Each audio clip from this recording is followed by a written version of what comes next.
In December of 2022, the authorities in Northern Ireland came across a bizarre crime scene where the most likely suspect was somehow in two places at once. It all started on the 18th of December when Irish YouTuber VoteSaxon07, whose real identity is 33-year-old Stephen McCullen, live-streamed himself playing GTA Vice City. The stream started at around 6 p.m. and Stephen stayed live for about 6 hours, till midnight. The stream itself was quite unremarkable, with Stephen playing the game mostly in silence, broken by his occasional commentary. Unfortunately, while he was streaming comfortably in his home, his 32-year-old girlfriend, Natalie McNally, was going through something downright horrific. Stephen, however, was completely unaware of this and promptly went to sleep after ending the stream. The next day, he woke up to a barrage of calls and messages regarding Natalie. She was apparently at her parents' house the night before to watch the World Cup finale. The match ended at around 6 p.m. and Natalie went back to her home shortly after, which wasn't too far away.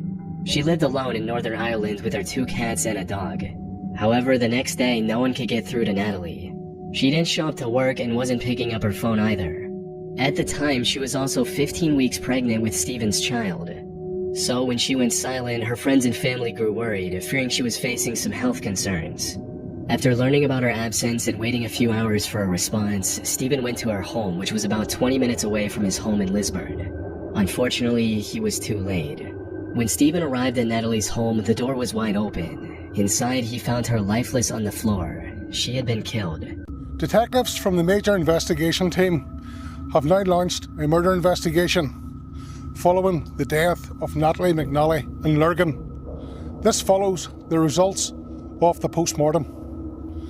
The 32-year-old died a violent death, having been stabbed a number of times, and there are signs of defensive injuries. Post-mortem reports showed that she was killed on the night of December 18th, not long after she came back from her parents' home. However, investigators did not find any evidence of a forced entry into her home. This, combined with the fact that Stephen was the one who reported her death to the police, made him the lead suspect in her murder investigation. And he was arrested shortly after. However, this arrest didn't last long, because as the authorities quickly found out, Stephen had a strong alibi. According to the post-mortem report, Natalie was killed during the same time Stephen was live-streaming from his home. Investigators looked through Natalie's phone and found the last text Stephen sent to her at 5:57 p.m., which read, "Right, I'm off to stream the night away, wish me luck." To which Natalie replied, "I might have a peek at your live stream later." This was enough to clear Stephen's name from any wrongdoing, but it left investigators with no clear direction on where to look next. Stephen did give them the name of someone he suspected, however, investigating that person didn't lead to any breakthrough in the case either, and the name of this person was never made public for this reason. Luckily, detectives found CCTV footage a few days later showing a man dressed in dark clothes and white shoes heading towards Natalie's home at 8:52 p.m. And then the same person going back about 40 minutes later. Given his timing, investigators determined that this was the killer. Shockingly, he had the same height and build as Stephen. This put him on the radar once again, but it also raised a valid question. If Stephen was the perpetrator, how could he be in two places at the same time? Without any other option, the authorities put a £20,000 reward for information regarding the killer and continued investigating. They also feared that by the time they started this investigation, the killer could have easily fled to any of the neighboring countries. In the meantime, Natalie's case had become national news, resulting in multiple memorials around the country.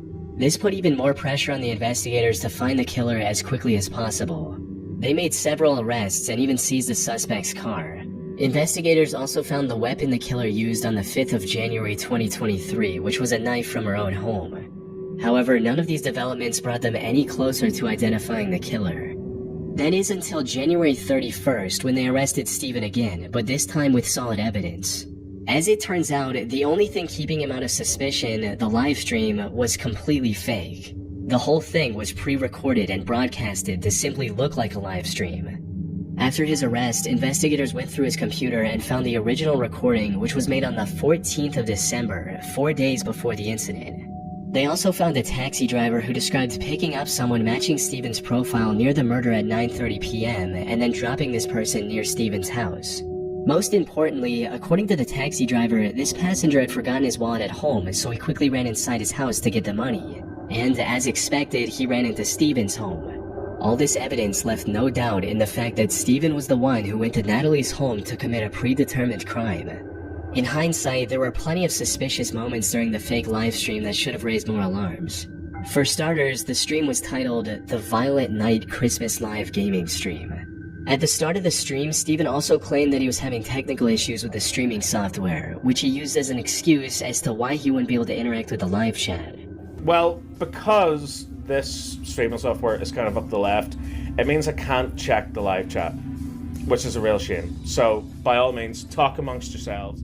This ensured that no one questioned why he wasn't talking with his viewers, which is essentially the whole point of doing a stream instead of posting a pre-recorded video.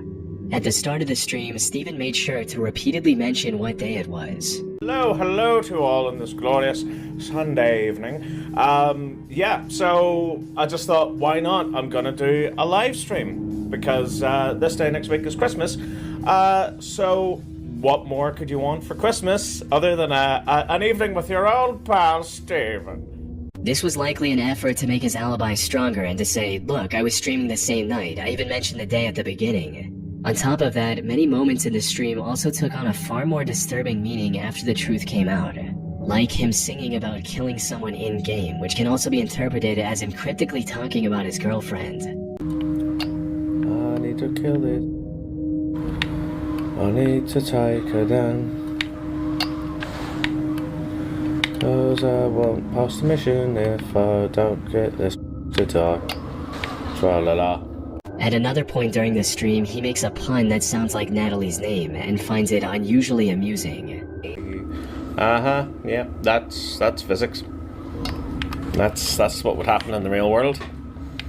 Absolutely. Absolutely. The most creepy moment, however, was about halfway through the stream. While he was on break, suddenly the live stream back soon graphic switched with a poster of a James Bond movie called No Time to Die.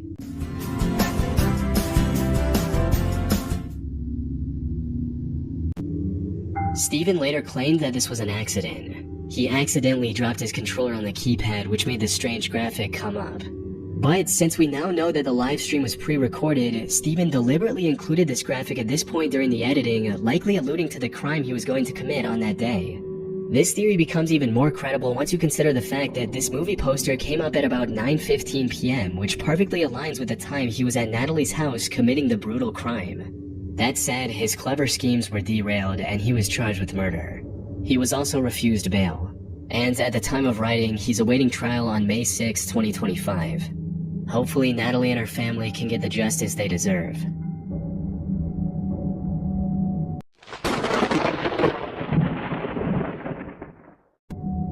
On April 4th, 2020, Ernest Wilson went live on Facebook during a house party, without knowing that these were his final moments alive.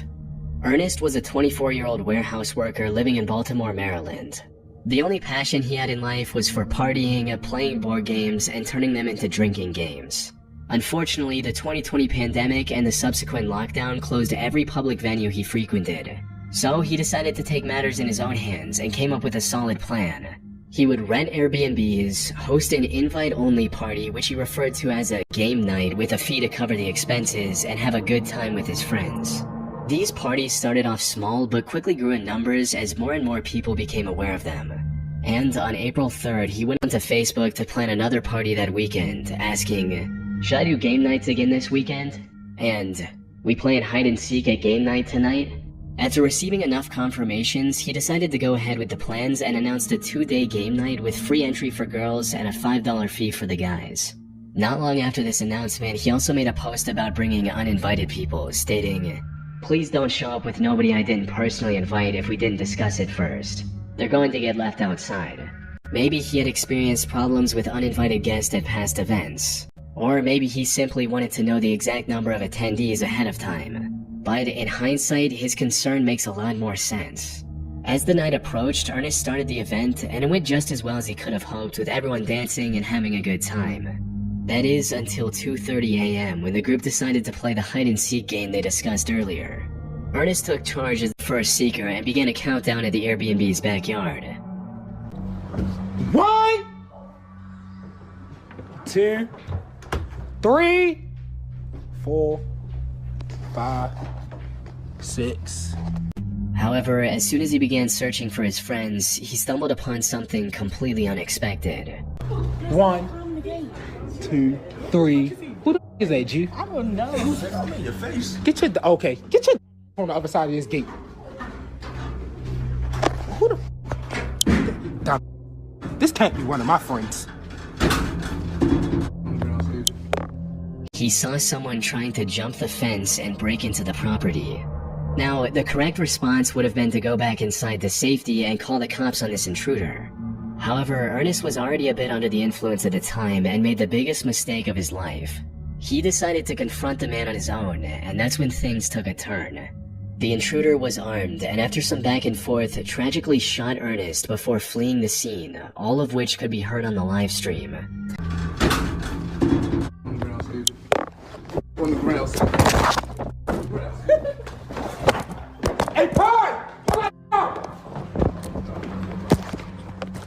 The police arrived at the property at 2:45 a.m. where they found Ernest lying in a pool of his own blood. According to the few statements that were released to the public, this appeared to be a case of a robbery gone wrong. However, some believe there was more to the story. This is because during Ernest's struggle with the intruder, a girl can be heard laughing in the background. Hey, Pard! As the story goes, this girl was an accomplice of the intruder who planned to either rob the place or eliminate Ernest for some reason, with one person on YouTube writing, That girl tried to let someone in the front door, or she knew who tried coming through the door. Once discovering it was locked, she told them to hop the fence as clear as day. I would start with her boyfriend. Unfortunately, from what I can find, the police never caught the suspect, and Ernest's case remains open to this day. So, whatever their motive was, I doubt we'll ever know, especially 5 years later. On September 7th, 2024, a 32-year-old man by the name of Joseph Couch opened fire on vehicles traveling down I-75 near the city of London, Kentucky. He managed to hit 12 cars, injuring 5 people. Fortunately, there were no fatalities. As authorities rushed to his location, Joseph managed to escape into the wooded area alongside the highway. This left the investigators with no choice but to search the Daniel Boone National Forest, hoping to find the mass shooter. In the meantime, they also began looking into Joseph's past and made some chilling discoveries.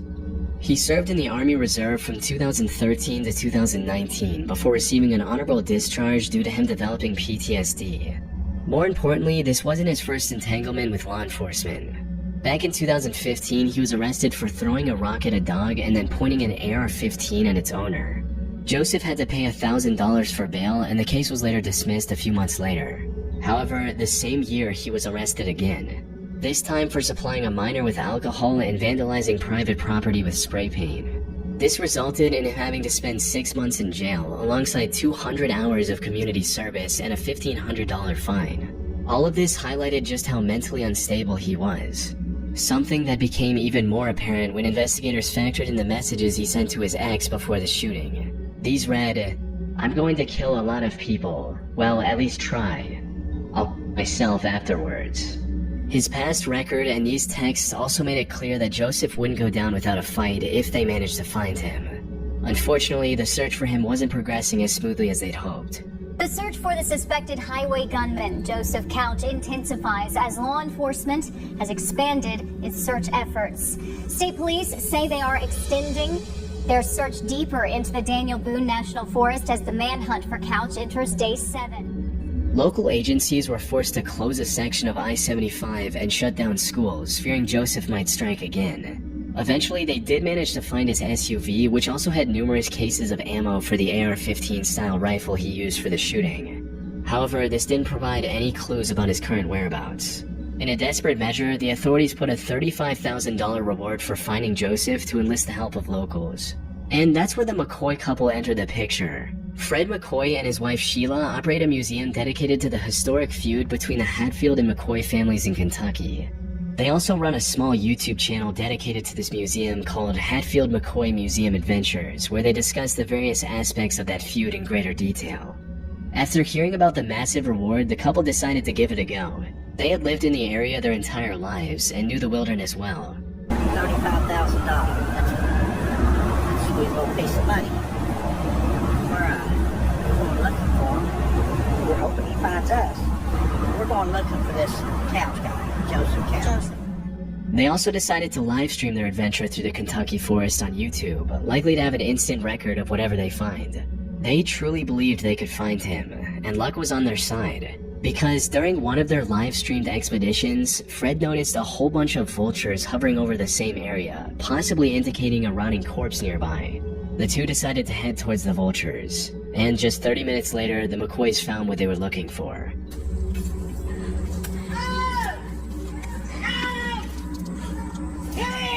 You found him? Oh, my Lanta. I'm coming. Oh, my Lanta, you found him? Oh, my Lanta. They immediately alerted the authorities, who used DNA testing to confirm the body was indeed Joseph Couch. A later autopsy report also confirmed that he went through with the plan he talked about in his message. After 13 days of searching, the I-75 shooter mystery finally came to a close, ending the manhunt and easing the fear of Joseph still being out there.